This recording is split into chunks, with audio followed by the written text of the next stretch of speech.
پتہ نہیں کس کس کو کیا کہنا چاہیے گلے میں پڑ جائے، تو لہٰذا اس پہ کرنا چاہیے۔ تو جناب میں صرف اتنا کہوں گا کہ اگر یہ زمانہ جو ہے، یہ زمانہ خبروں کا زمانہ ہے، انفارمیشن کا زمانہ ہے، سوشل میڈیا کا ہے، ڈیجیٹل میڈیا کا، الیکٹرانک میڈیا کا، پرنٹ میڈیا کا ہے، یہ باتیں نہیں چھپ سکتی کسی بھی صورت میں، اور ہزاروں خواہشیں ایسی ہیں کہ ہر خواہش پہ دم نکلے۔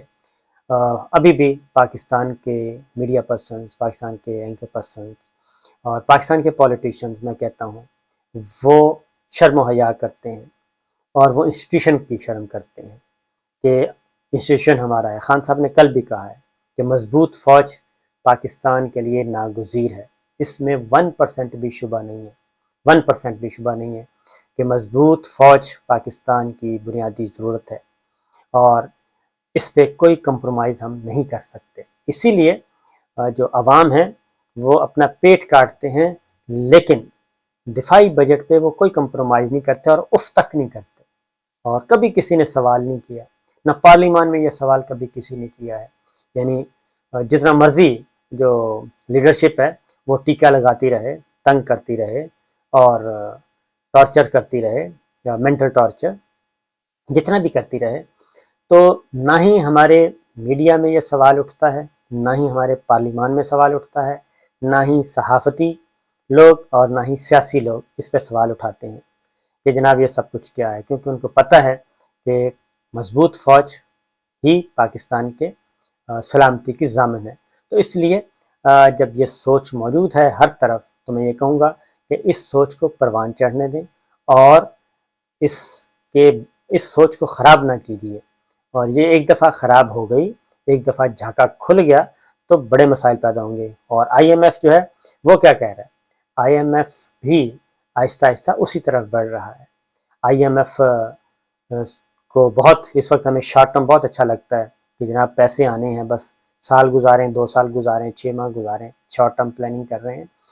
آئی ایم ایف بھی ہمارے دفاعی بجٹ کی طرف بڑھ رہا ہے، اور وہ ان کھاتوں کی طرف بڑھ رہا ہے۔ عالمی مالیاتی ادارے، آئی ایم ایف، اور اس کے پیچھے ظاہر ہے کون سی قوتیں ہیں وہ ہم سب کو پتہ ہے۔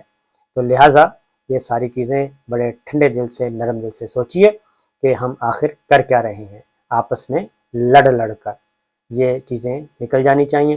اور خاص طور پہ یہ ساری کی ساری جو لہر آتی ہے، اور یہ سارے کا سارا جب غبار اٹھتا ہے، وہ انہی مہینوں میں کیوں اٹھتا ہے، یہ انشاءاللہ اگلی کسی ویڈیو میں بتاؤں گا۔ اجازت دیجیے، اللہ حافظ۔